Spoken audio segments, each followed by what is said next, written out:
Shalom et bonjour à tous et à toutes. Je suis contente que vous soyez avec nous. Mon nom est Jackie Fearman. Je suis avec les ministères Ariel Canada et je suis contente de vous accueillir pour cette deuxième partie de notre étude en Genèse 3. Et on va voir même un petit bout de Genèse 4 pour voir la réaction de Dieu après le péché de l'homme et comment est-ce que Dieu s'approche de l'humanité une fois que le péché a été commis. Tournez avec moi en Genèse 3 si vous n'êtes pas encore là et nous allons voir comment Dieu a dealé avec Adam et Ève après. Parce que ça nous instruit beaucoup, parce que c'est la même façon qu'il s'approche de nous et on va voir qu'il le fait d'une façon très douce et très aimante. Donc, la première chose que nous voyons, c'est que le Créateur du ciel et de la terre, il se promène dans le jardin. Il cherche l'homme. Il cherche l'homme. C'est lui le Dieu de la Bible. C'est ça qui est son marque de commerce. Il vient dans une forme visible. Pourquoi? Pour qu'il puisse s'approcher de l'homme. Et il le fait à un moment où l'homme en avait tellement besoin. Donc, le verset 8 de Genèse 3 dit, « Et ils entendirent la voix de l'Éternel, Dieu, qui se promenait dans le jardin au frais du jour. » On va regarder c'est quoi le frais du jour. On voit, c'est comme ça que Dieu arrive pour donner le salut. C'est pas l'homme qui cherche Dieu, vous voyez, c'est Dieu qui cherche l'homme. L'homme va se cacher de Dieu et Dieu va le chercher. La plupart de nos traductions ont quelque chose semblable à « au frais du jour ». Donc, on pense, à quelle partie de la journée pensez-vous quand vous entendez en français « au frais du jour »? Vous pensez-vous au soir ou au matin? Quoi? C'est pas dans l'après-midi, c'est sûr. Ça donne l'impression que c'est le matin. Mais selon les écrits que nous avons au 1er siècle, que nous avons dans les Targumim, c'est-à-dire les traductions araméennes de la Bible, c'est ce que Jésus utilisait sûrement, ou dans la Septante, on voit que c'est à la fin de la journée. Oh, vous dites, qu'importe, c'est pas si important que ça. Mais oui, il y a quelque chose d'important dans comment Dieu œuvre dans le salut.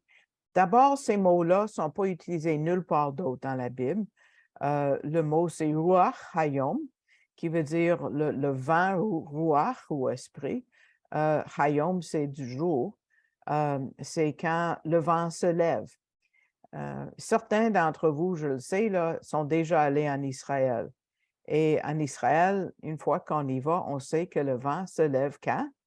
À la fin de la journée, pas au début de la journée. Donc, ce n'est pas au début de la journée et ce n'est pas le jour qui se lève, mais c'est le vent qui se lève, qui veut dire Dieu, dans sa patience, a attendu jusqu'à la fin de la journée pour venir. Parce qu'il vient pour le jugement. Il leur avait dit que le jour qu'il mangeait, il allait mourir. Donc, il a attendu peut-être en espérant qu'il allait se repentir avant ou de chercher Dieu eux-mêmes. Donc, ça nous rappelle ce que Pierre nous a dit par rapport au jugement futur qui s'en vient. En 2 Pierre 3, 9, ça dit « Le Seigneur ne tarde pas pour ce qui concerne la promesse, comme quelques-uns estiment qu'il y a du retardement, mais il est patient envers vous, ne voulant pas qu'aucun périsse, mais que tous viennent à la repentance. » Il y a quelque chose d'autre dans les mots Ruach Hayom, qui veut dire le vent du jour. Le mot pour vent, Ruach, qu'ils utilisent aujourd'hui en Israël, veut dire aussi esprit. Le Ruach HaKodesh, c'est le Saint-Esprit. Donc, on peut lire ça comme étant l'esprit de la journée ou la journée de l'esprit, comme le jour du Seigneur, qui est la tribulation, le jugement final. Si on restait, si nous sommes restés si longtemps dans cette phrase-là, c'est parce que nous voyons la patience de Dieu quand on considère le jugement. Et ça fait tellement bien la façon que Dieu voit l'homme et la femme, la façon il approche Adam et Ève avec tant de tendresse et d'amour, même si c'était un temps de jugement. Maintenant, nous allons aborder la façon que Dieu va dealer avec Adam et Ève et on va voir comment Dieu transmet ce salut aux hommes. La première chose qu'il fait, c'est il appelle l'homme et la femme. Donc, au lieu de verser son jugement tout de suite sur eux, il les appelle de la même façon qu'il vous a appelé, vous et moi. Et qui est-ce qu'il cherche en premier? Adam, pas Ève, parce que Adam est le leader. Adam est tenu responsable, le premier homme. Et il dit, où es-tu? Mais Dieu est omniscient. Il savait exactement où Adam était, mais il voulait qu'il s'approche de lui. Tu vois à quel point il est fin? Il est tellement fin. Et ça, c'est la première question que nous voyons dans les Écritures hébraïques. La première question de plusieurs, c'est le commentateur Roy Zuck, dans son livre Enseigner de la façon que Jésus a enseigné, Teaching like Jesus taught, il a compté 3298 questions dans la Bible. C'est beaucoup. Presque 3300. Et ce n'est pas toujours pour juste avoir des renseignements, mais pour déclencher une réaction, pour que la personne fasse un déclic et se rende compte de sa situation. Jésus, qui est omniscient, hein, il a posé 225 questions dans les évangiles. Et souvent, il a répondu avec une autre question qui rend les conversations pas mal intéressantes. Mais c'est ça la façon juive souvent d'entrer en conversation. Donc, 225 fois, il répète encore et encore et encore la première question. Où es-tu? Où es-tu? Où es-tu en relation de ton époux, ton épouse? Où es-tu en relation avec ton Dieu? Ça, c'est une question perçante, divine, qui nous amène à évaluer notre chemin, à vraiment être conscient de ce qu'on a fait et où on s'en va. Et ça, c'est la première question dans les Écritures hébraïques. Quelle est la première question du Nouveau Testament? Je vous laisse quelques secondes pour réfléchir. Au début de chaque évangile, c'est qui pose une question? C'est qui pose une question? Ah! Avez-vous trouvé? C'était même pas des Juifs. Matthieu 2,2 dit, « Où est le roi des Juifs qui a été mis au monde? » C'est les mages qui ont posé la question. Et la deuxième question va vous aider à résoudre la première. Si vous commencez avec la deuxième, où est le roi des Juifs, vous allez comprendre les réponses pour la première question. Jusqu'à date, on a vu comment le péché est entré dans nos vies. Et puis, deuxièmement, on voit qu'il y a une sortie, il y a une voie de sortie. Mais malheureusement, l'homme essaie de trouver une voie de sortie humaine. Et troisièmement, on voit que Dieu, par sa grâce, pourvoit le salut en couvrant l'homme et la femme avec les peaux d'animaux, qui symbolisent la mort du Messie à venir et dont les œuvres ont été rétroactives vers le passé, parce que personne ne peut venir au Père que par Yeshua. Il y a personne qui n'a pas besoin du sang du Messie pour les sauver. Mais qu'est-ce qui arrive après le péché de Adam et Ève? Bon, regardez verset 10 du chapitre 3. Donc, Adam dit, « Je me suis caché. J'ai eu peur parce que j'ai été nu et je me suis caché. » Mais pourquoi est-ce que Adam avait peur? Ça, c'est l'effet immédiat du péché, la peur, un malaise, un sentiment qu'on n'est pas bien dans notre peau. Et ça n'arrête pas ici, parce que la culpabilité, on ne trouve pas un remède à tout ça. Et si on n'en trouve pas, ça finit par devenir une crainte.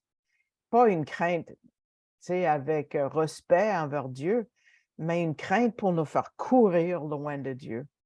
C'est ça qui va développer. Et ça va devenir une anxiété énorme. Monsieur Gabizon, qui a étudié en psychologie, dit, je me demande si la plupart de notre culpabilité, nos craintes, euh, sont, si la racine, l'origine n'est pas au jardin d'Éden ou le fait qu'on essaye de fuir les effets de nos péchés. Pourquoi est-ce que les criminels se cachent? Hein? On voit, ils mettent leur capuchon ou, tu sais, ils veulent se cacher quand on les attrape. C'est la honte. C'est la même chose qui a fait que Adam s'est caché, Adam et Ève. C'est la honte. Et cette honte va prendre possession des gens.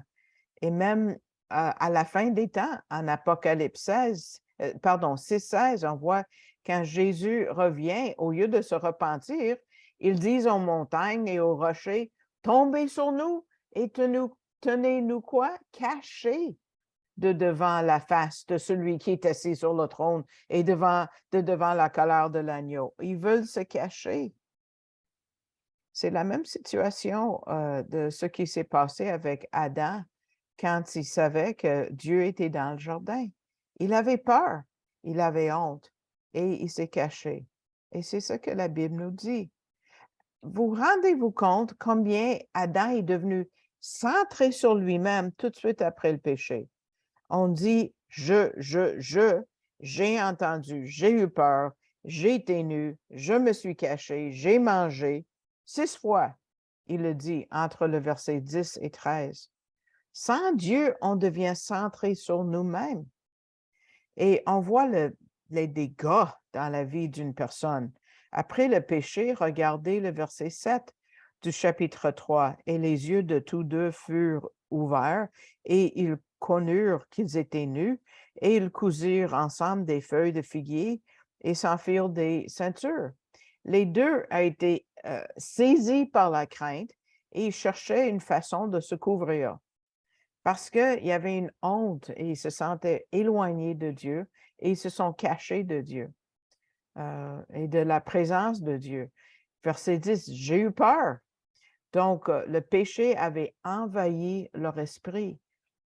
Verset 10, et il dit, j'ai entendu ta voix dans le jardin et j'ai eu peur, car je suis nu et je me suis caché. Et dans le verset 12, on voit que leur relation en couple a commencé à se détériorer. Ils ont commencé à s'accuser l'un l'autre. Verset 12, ça dit, l'homme dit, la femme que tu m'as donnée pour être avec moi, elle m'a donné de l'arbre et j'en ai mangé. Ah, c'est comme aujourd'hui, là, dans les couples, les gens se blâment l'un l'autre. Mais aussi, on voit les conditions qui sont dans le monde aujourd'hui à cause de ça.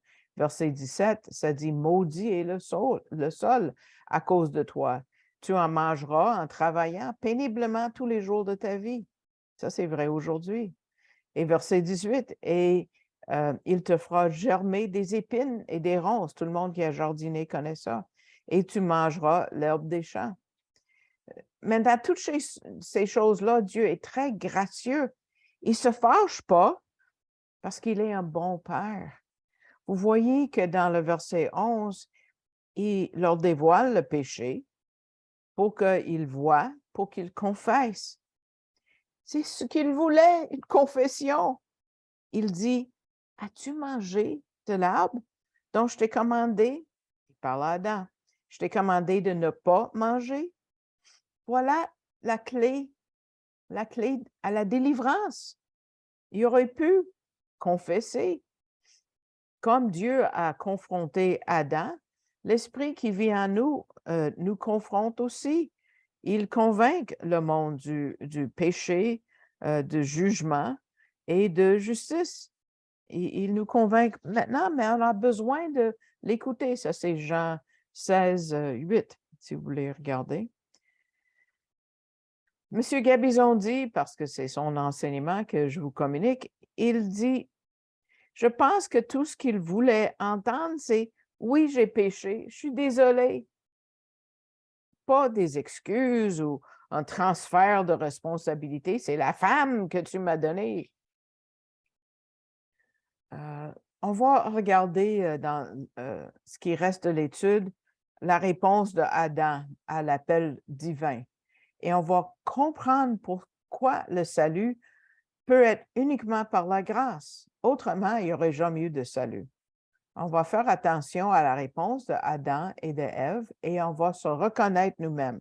Encore là, c'est tellement pertinent pour aujourd'hui. Donc, retournons au verset 12 du chapitre 3. Et l'homme dit, « La femme que tu m'as donnée pour être avec moi, elle m'a donné de l'arbre et j'en ai mangé. » Verset 13. L'Éternel Dieu dit à la femme, « Qu'est-ce que tu as fait? » Et la femme dit, « Le serpent m'a séduite et j'en ai mangé. » Donc, d'abord, comment est-ce que Dieu a répondu à l'appel de Dieu au verset 10? Bien, il choisit très sélectivement ce qu'il dit. Il dit, j'ai peur. Il a même confessé qu'il s'était caché de Dieu. Mais qu'est-ce qui manque ici? Il n'a pas confessé son péché. Il n'a pas confessé qu'il avait brisé le commandement de Dieu. Il n'a pas dit, je suis désolé, j'aurais jamais dû manger ça. Donc, ce qu'il fait au lieu de confesser, c'est qu'il se plaint. Il se plaint. Et c'est typique parce que dans les temps difficiles, on choisit ce qui nous convient le mieux. On va dire, c'est l'effet du péché qui me tanne ou qui me dérange ou qui rend la vie difficile. Mais peut-être c'est notre faute. Est-ce qu'on a toujours regardé tous les angles, nos vies, pour les amener devant Dieu dans la prière, la confession? Peut-être la réponse à nos souffrances est là. C'est ce qu'il y a de sage qu'on peut faire de nos jours, c'est de commencer avec nous-mêmes. Job l'a fait dans sa défense contre ses accusateurs. Il a dit, mais j'ai regardé ma vie, j'ai examiné ma vie. Oui, il y a du péché, mais ce n'est pas approprié pour la punition que j'ai reçue. Mais contrairement à Dieu, il ne s'est pas juste plaint par rapport à l'effet du péché. Oui, c'est vrai que la souffrance n'est pas juste due à nos propres péchés, mais c'est bon de s'examiner pour voir est-ce que c'est possible que ça fait partie de nos souffrances. Peut-être on va trouver d'autres choses qu'on ne pensait pas étaient là. Adam se plaint et il blâme quelqu'un d'autre. C'est ta femme, c'est la femme que tu m'as donnée. C'est cheap, ça. C'est pas correct du tout. Mais c'est typique. La femme que tu m'as donnée, elle, c'est sa faute à elle. Mais il accuse Dieu aussi, si vous voyez bien. La femme que tu m'as donnée, oh boy. Là, ça frappe deux fois. On peut accuser Dieu de nos problèmes et même les non-croyants. Dieu. Mais ils vont dire qu'ils ne croient pas en Dieu, mais quand il y a la tragédie, ils blâment quelqu'un en qui ils ne croient pas. Hein? Branchez-vous. Ça, c'est l'effet du péché. Mais Ève a fait la même affaire. Après cette petite conversation avec Adam, Dieu lui demande doucement, « Qu'est-ce que tu as fait? » Et sûrement, ils étaient l'un à côté de l'autre, habillés avec leur costume de feuilles de figuier, qui n'avaient aucune puissance devant Dieu. Et Ève non plus confesse pas et blâme le serpent. Lui m'a séduite et j'en ai mangé. C'est comme dire, c'est le diable qui m'a fait pécher. Le diable tente. Il ne peut pas t'obliger de pécher. C'est nous qui agissons. Le diable ne peut pas forcer personne. Tout le monde est responsable ultimement pour leurs actes. Satan peut nous attirer, essayer de nous tromper, la séduction, mais le choix final, c'est à nous. Certains tombent plus facilement face au péché, d'autres sont plus forts. mais tout le monde est responsable de leurs actes. Qu'est-ce qui arrive? C'est souvent un genre de syndrome de donner un coup de pied au chien. C'est l'homme qui blâme la femme, puis finalement, l'enfant dit c'est la faute du chien. Hein? Vous avez déjà entendu parler d'une situation même fictive comme ça. Dans une hiérarchie, les gens blâment celui qui est juste subordonné à eux. Et ça continue jusqu'à ce qui arrive au plus bas, c'est le chien. Donc, de Adam à Ève au serpent. Alors, on a respecté les hiérarchies, mais comment nous, on peut s'empêcher d'embarquer dans ce jeu de blâme? Et comment est-ce que nous pouvons voir les choses dans leur propre bonne proportion? Bien, quelqu'un qui a tendance à blâmer les autres, c'est celui qui va dire, c'est pas juste, la vie est pas juste, c'est pas correct. Je pense que je mérite mieux. On cherche des boucs émissaires et on cherche à transférer le blâme, comme Adam et Ève ont fait. Est-ce que la vie est injuste? Monsieur Gabizon dit, laissez-moi vous dire ce qui est injuste. Ce qui était vraiment injuste, c'est que Adam et Ève restent en vie, parce que ça voulait dire que Dieu lui-même devait venir mourir pour eux. Ce qui est injuste, c'est que Jésus est mort pour nos péchés. Pourquoi? Parce que c'est nous les pécheurs. Dieu a tué des animaux pour faire des pots pour Adam et Ève. C'est la façon pour faire l'expiation pendant 4000 ans, jusqu'à la mort du Messie. La prophétie est en Genèse 3,15. On va lire ce verset avec le verset qui précède, parce que c'est là où Genèse parle au serpent et on va voir dans le dernier livre de la Bible, l'Apocalypse 12, c'est le diable, c'est Satan. Donc, c'est la première prophétie messianique. Et il dit qu'il va toujours avoir une lutte entre les forces sataniques, diaboliques, et les hommes. Et surtout entre Satan et la femme, parce que ce sont la semence, si vous voulez, comme l'Antéchrist et Israël et le Messie. Mais le Messie, éventuellement, va écraser la tête du serpent, qui veut dire que lui, il va mettre fin au mal dans le monde.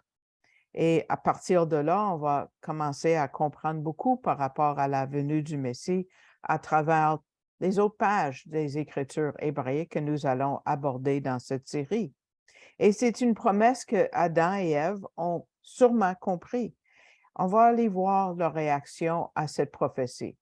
On sait que les Juifs, avant le temps de Jésus, ont compris que ce message de Genèse 3,15 était messianique parce que beaucoup des traductions araméennes ont interprété ça comme ça. Mais comment est-ce que nous savons que Adam et Ève ont compris ce verset? Mais on va commencer avec les mots de Adam dans le verset 20. Et l'homme appela, parce que c'est vrai qu'on n'a pas lu, M. Gabizon n'a pas dit Genèse 3,15. Peut-être je vais vous lire ça pour vous. Je vais le lire pour vous. Je vois que ça manque dans le texte. Il aurait dû mettre ça. Donc, Genèse 3,15, juste un instant. Je vais l'avoir pour vous. Genèse 3,15, c'est important parce que c'est la première chute pardon, c'est la première prophétie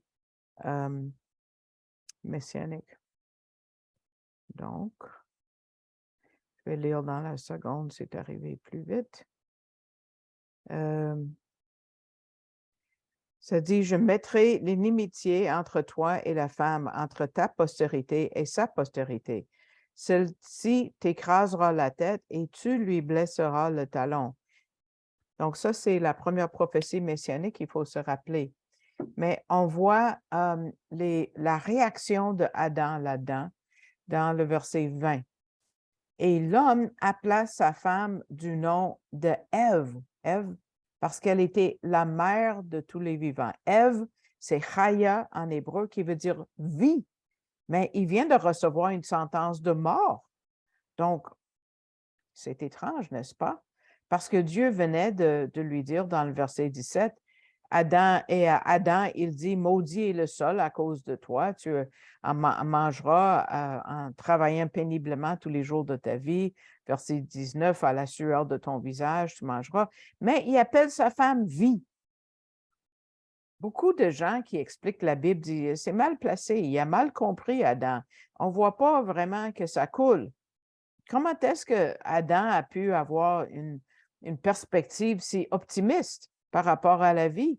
Parce que tout était maudit à cause de lui, pas juste lui, mais le sol, tout.